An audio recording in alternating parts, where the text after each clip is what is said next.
PBN Bangla নিউজে যে খবরের দিকে নজর রাখবো, সোনারপুর কলেজে তৃণমূলের 44 বছর বয়সী প্রতীক কুমার দে নামে এক ছাত্র নেতা কলেজ চত্বরে এক নবাগত ছাত্রীকে দিয়ে মাথা টেপাচ্ছেন। ভাবুন কি কাণ্ড। বর্তমানে সে সোনারপুর মহাবিদ্যালয় ছাত্র পরিষদের কোঅর্ডিনেটর। সোশ্যাল মিডিয়ায় ভাইরাল ভিডিও রাজনীতি মহলে ঝড় তুলেছে। দিন কয়েক সোশ্যাল মিডিয়ায় ঘুরে বেড়াচ্ছে একটি ভিডিও, সেই ভিডিও আপনাদের সামনে তুলে ধরছি।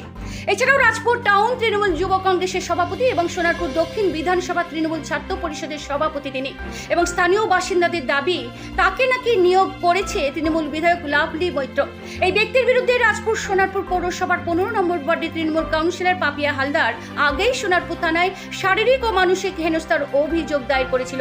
তারপরও পুলিশ কোনো ব্যবস্থা নেয়নি। ভাবুন, তৃণমূল কাউন্সিলরের পর্যন্ত কথা শুনছে না পুলিশ।